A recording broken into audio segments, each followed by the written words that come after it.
So guys, आज हम modern history के कुछ टॉपिक्स को डिस्कस करेंगे। The first one is regulating act. Regulating act कब आया था? 1773 में। फिर India act 1784 and the act of settlement that is 1781। The first one is regulating act that is 1773, the second one is act of settlement that is 1781 and the third one is Pitt's India act 1784। Regulating act से आप क्या समझते हैं? जाहिर सी बात है, regulate करना है किसी चीज को। किसको रेगुलेट करना है? रेगुलेट करेंगे यहां पे ईस्ट इंडिया कंपनी को। और ईस्ट इंडिया कंपनी को रेगुलेट करने की क्या जरूरत है? द रीजन बीइंग, इस टाइम पे ईस्ट इंडिया कंपनी अच्छा परफॉर्म नहीं कर रही है। उनके पास उनमें इकोनॉमिक क्राइसिस स्टार्ट हो चुका है, पैसे की कमी हो चुकी है उन लोगों के पास, इसलिए उसको रेगुलेट करने की जरूरत है। और उसको रेगुलेट कौन करेगा? कंपनी को रेगुलेट करेगी हमारी ब्रिटिश गवर्नमेंट, हमारी नहीं, उन्हीं की। ठीक है, तो इसका जो बैकग्राउंड है रेगुलेटिंग एक्ट 1773 का, वो क्या है? इसको रेगुलेट करने का जो प्रोसीजर है वो इसलिए उस टाइम पे एग्जिस्टेंस में आया, द रीजन बीइंग 1769 के आसपास, यानी कि 1769 के आसपास बंगाल में फेमाइन आ गया था। बंगाल में फेमाइन आ गया, सूखा पड़ गया। और ईस्ट इंडिया कंपनी ने क्या किया? सूखा पड़ने के साथ साथ ईस्ट इंडिया कंपनी ने उनके ऊपर टैक्स भी ज्यादा इंपोज कर दिया। सूखा पड़ गया, वो पैसे देंगे कहां से? इस वजह से 1/3 ऑफ पॉपुलेशन जो थी बंगाल की, वो मर गई इस 1769 के टाइम पे। दूसरा रीजन क्या हुआ? जो चाय की जो मोनोपोली थी ईस्ट इंडिया कंपनी के पास। ईस्ट इंडिया कंपनी क्या करती थी? चाय देती थी अमेरिका वगैरह में। उस टाइम पे डच स्मगल करने लगे चाय अमेरिका को, तो जो ईस्ट इंडिया कंपनी के पास जो चाय थी वो खराब पड़ी रही, सड़ गई, तो वहां से भी ईस्ट इंडिया कंपनी को लॉस हुआ। तीसरा रीजन, जो हैदर अली था, 1766 के आसपास ईस्ट इंडिया कंपनी का हैदर अली के साथ युद्ध चला 3 साल तक। युद्ध चला तो जाहिर सी बात है लॉस भी काफी सारा हुआ होगा। और उससे पहले ईस्ट इंडिया कंपनी 1757 में वारो प्लासी झेल चुकी थी, 1764 में बक्सर झेल चुकी थी। तो इन सारे युद्धों के दौरान कंपनी का काफी सारा पैसा लग चुका था। और पैसे में चाहे जीतने वाला इंसान हो चाहे हारने वाला हो, नुकसान दोनों तरफ से होता है। और उसी नुकसान की वजह से आज के दिन ईस्ट इंडिया कंपनी के ऊपर इकोनॉमिक क्राइसिस आ चुका था। उसके पास इतने पैसे नहीं थे कि हाँ, चीजों को सही तरीके से रेगुलेट करके चलाया जा सके। और ब्रिटिश गवर्नमेंट इस चीज को झेल नहीं पा रही थी कि कोई हमारी इतनी अच्छी कंपनी है और वो इतना बेकार परफॉर्म कर रही है इस टाइम पे, हाउ इज इट पॉसिबल? तो ब्रिटिश गवर्नमेंट ने क्या किया कि हम रेगुलेट करेंगे अब ईस्ट इंडिया कंपनी को। ईस्ट इंडिया कंपनी को रेगुलेट करेंगे और उसको वैसे ही चलाएंगे जैसे कि वो पहले चल रही थी। सिचुएशन इतनी खराब हो गई थी ईस्ट इंडिया कंपनी की कि ईस्ट इंडिया कंपनी ने ब्रिटिश गवर्नमेंट से लोन के लिए पैसे मांगने चालू कर दिए थे। इस वजह से फिर ब्रिटिश गवर्नमेंट ने सोचा कि अब रेगुलेशन हम करेंगे ईस्ट इंडिया कंपनी का। तो गवर्नमेंट ने रेगुलेटिंग एक्ट 1773 लेके आई सबसे पहले। तो फिर उसमें कुछ कमियां रही, उन कमियों को सुधारने के लिए एक्ट ऑफ सेटलमेंट 1781 लाए। फिर उसमें भी कुछ कमियां रही, फिर पिट्स इंडिया एक्ट 1784 लेकर आए। ठीक है, सबसे पहले रेगुलेटिंग एक्ट 1773 की बात करते हैं। इसमें क्या किया? इसमें आया गवर्नर जनरल सबसे पहले। इन्होंने क्या किया? जो बंगाल का गवर्नर था, मद्रास का गवर्नर था और मुंबई का गवर्नर था, ये तीनों प्रोविंस थे ईस्ट इंडिया कंपनी के, उस टाइम पे बन चुके थे प्रोविंस। इन्होंने क्या किया? जो बंगाल का गवर्नर था ना, उसको बना दिया गवर्नर जनरल।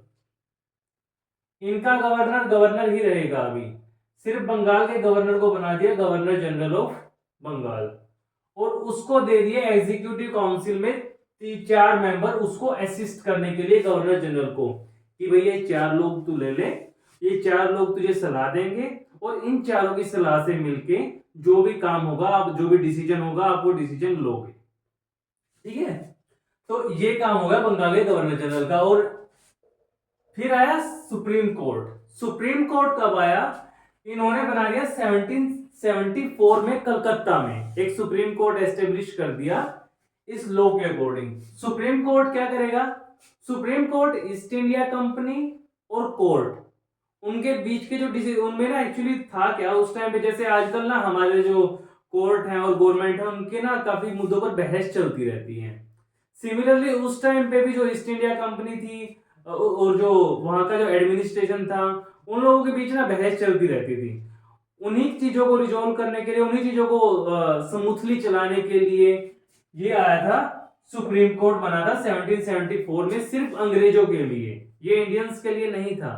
1774 में कलकत्ता में। और बाद में जब इन दोनों में झड़प हुई थी, बाद में क्या हुआ था, कुछ टाइम के बाद टचेट कमेटी बनाई गई थी, जिसका काम ये था कि जो एडमिनिस्ट्रेशन चल रहा है ब्रिटिश गवर्नमेंट का और सुप्रीम कोर्ट है, उन दोनों के बीच भी बहसबाजी होने लगी थी, तो उन दोनों के रास्ते अलग अलग कर दिए गए थे उनको ढंग से स्मूथली चलने के लिए, वो टचेट कमेटी के थ्रू हुआ था। यहाँ पे सिर्फ हम इतना जानेंगे कि सुप्रीम कोर्ट की एस्टेब्लिशमेंट हुई है 1774 में कलकत्ता में। The third point is corruption. Corruption का क्या था कि जो ईस्ट इंडिया कंपनी के एम्प्लॉयज थे, यानी कि जो वहां लोग काम करते थे, ऑफिशियल्स थे, वो ब्राइब करते थे, रिश्वत लेते थे लोगों से, या अपना प्राइवेट बिजनेस करने लगे थे कि हाँ भाई ये सामान ले लो, तो कंपनी की तरफ से नहीं बेचते थे, अपना सामान बेच देते थे। और जो मोहर वगैरह लगती थी ना, वो अपने सामान पे भी वो स्टैंप मरवा देते थे और अपने सामान को बेच देते थे। कंपनी के सामान पे स्टैंप भी लगेगी, उनके पे भी लगेगी, और कंपनी के सामान को प्रमोट नहीं करेंगे, उसको पीछे छुपा लेंगे, अपने सामान को बेच देंगे। ये काम ये लोग कर रहे थे, करप्शन, जो ऑफिशियल्स थे वहां के। तो रेगुलेटिंग एक्ट में ये तीन चीजें हुई। बंगाल का गवर्नर जनरल को, बंगाल के गवर्नर को बंगाल का गवर्नर जनरल बना दिया गया, इन तीनों के लिए वही रेगुलेट करेगा, इन सबको, इनके डिसीजन भी वही देखेगा। सुप्रीम कोर्ट 1774 में कलकत्ता में एस्टेब्लिश कर दिया था। और करप्शन मैंने आप लोगों को समझा दिया कि ये लोग रिश्वत वगैरह लेते थे, अपने सामान पर मोहर मारकर अपना सामान बेच देते थे, और जो कंपनी का जो सामान है उसको पीछे कर देते थे। सबको अपना फायदा चाहिए, इस वजह से कंपनी घाटे में जानी स्टार्ट हो गई थी। ओके, इस चीज को इंप्रूव करने के लिए फिर आया act of settlement. Act of settlement आया 1781 में। एक्ट ऑफ सेटलमेंट में क्या किया गया कि जो एग्जीक्यूटिव काउंसिल में 4 मेंबर दिए गए थे ना गवर्नर जनरल को सलाह देने के लिए, उन एग्जीक्यूटिव काउंसिल के 4 मेंबर्स की संख्या घटा के 4 से 3 कर दी उन्होंने, कि भाई 4 से 3 कर दी। अब 3 लोग होंगे जो गवर्नर जनरल को सलाह देंगे, और उन चारों के डिसीजन से जो भी डिसीजन बनेगा वो फाइनल डिसीजन होगा कि हाँ भाई ऐसे ऐसे रेगुलेशन होगा। और इसमें क्या किया, इसमें गवर्नर जनरल को थोड़ी सी वीटो पावर भी दे दी इन्होंने, वीटो पावर, जो कि फाइनली आई थी 1861। अब हम बात करते हैं पिट्स इंडिया एक्ट 1784 की। पिट्स इंडिया एक्ट 1784 क्या कहता है, इसमें क्या किया कि बोर्ड ऑफ कंट्रोल और कोर्ट ऑफ डायरेक्टर्स, इन दो चीजों की फॉर्मेशन कर दी। कोर्ट ऑफ डायरेक्टर्स क्या करेगा, कोर्ट ऑफ डायरेक्टर्स देखेगा कमर्शियल यूज को, बोर्ड ऑफ डायरेक्टर्स देखेगा, कंट्रोल देखेगा पॉलिटिकल अफेयर्स को। यानी कि जो हमारी कंपनी है, कंपनी में जाहिर सी बात है, एक तो इकोनॉमिक वो होगा जिसमें पैसों का लेन देन होगा, फाइनेंशियल वगैरह देखेंगे। बोर्ड ऑफ कंट्रोल एडमिनिस्ट्रेशन कैसा होगा, कि हाँ भाई एडमिनिस्ट्रेशन में हम क्या देखते हैं, जैसे जो हमारी सरकार है वो कैसे लॉ बनाती है, कैसे पूरे देश को चलाती है, कौन से नियम बनने चाहिए, कौन से नियम नहीं बनने चाहिए, ये होता है एडमिनिस्ट्रेशन। तो एडमिनिस्ट्रेशन, बोर्ड ऑफ कंट्रोल, ये तो देखेगा बोर्ड ऑफ कंट्रोल।